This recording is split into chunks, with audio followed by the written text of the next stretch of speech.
බොරු කියන්නේ නරක මිනිස්සු විතරද? නැහැ. අපි හැමෝම ජීවිතේ කොහේ හරි තැනක බොරුවක් කියලා තිනවා.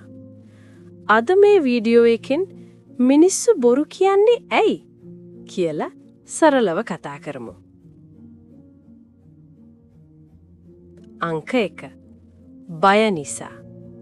අපි ගොඩක් වෙලාවට බොරු කියන්නේ බය නිසයි. දඬුවමක් ලැබෙයිද? බැනුමක් ලැබෙයිද? කෙනෙක් අහිමි වෙයිද කියලා අපි බය වෙනවා. උදාහරණයක් විදිහට වැරදි වැඩක් කරලා මම ඒක කලේ නෑ කියලා කියන එක. බය ඉස්සර වෙද්දී ඇත්ත පස්සට යනවා. අංක 2. හොඳ කෙනෙක් වගේ පේන්න. අපි හැමෝටම හොඳ කෙනෙක් වගේ පේන්න ඕන. ඒ නිසා අපි කරන වැරදි ලස්සන කරලා කියනවා. උදාහරණයක් විදිහට වැඩක් කරලා නැතිව අසනීපයි කියන එක. ඒක නරක කුමන්ත්‍රණයක් නෙවෙයි. තමන්ගේ ඉමේජ් එක රැකගන්න කරන බොරුවක්. අංක 3. කෙනෙක් හර්ට් වෙයි කියලා. සමහර බොරු හොඳ හිතෙන් කියනවා. ඇත්ත කිව්වොත් එයාට දුක හිතෙයි කියලා හිතන නිසා. මේවට කියන්නේ white lies කියලා. අංක 4. වගකීමෙන් බේරෙන්න. අපි අතින් වැරද්දක් වුණාම අපි ඒක අනිත් කෙනාට දානවා. තමන්ගේ අතින් වැරද්ද වෙලාත් මම නෙවෙයි කියලා කියනවා. මේක responsibility ගන්න අකමැතිකම. වැරද්දක් accept කරන්න බොරුවක් කියන එකට වඩා ශක්තිය තියෙන්න ඕන. අංක 5. පුරුද්දක් වෙලා. සමහරුන්ට බොරු කියන එක හැබිට් එකක්. ඒ අයට ඇත්ත කියන එකට වඩා බොරු කියන එක ලේසි වෙනවා. අංක 6. සෝෂල් මීඩියා බලපෑම. සෝෂල් මීඩියා වල හැමෝම හැපි.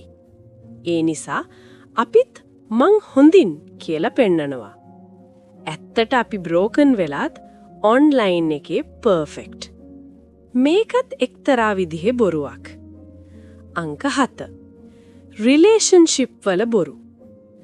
රිලේෂන්ෂිප් වලදී බොරු කියන්නේ අහිමි වෙයි කියලා හිතන බය නිසා. සත්‍යය හයිඩ් කරනවා. නමුත් බොරුව නිසාම ටිකෙන් ටික රිලේෂන්ෂිප් එක බිඳෙනවා. අංක 8.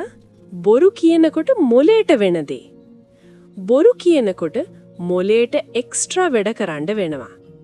එහෙම වෙන්නේ ඔයා කියපු බොරුව මතක තියාගන්න ඕන නිසා.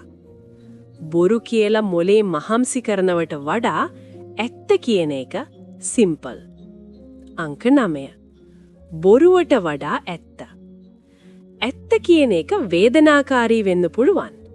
නමුත් ඒක short term pain. බොරුව long term pain.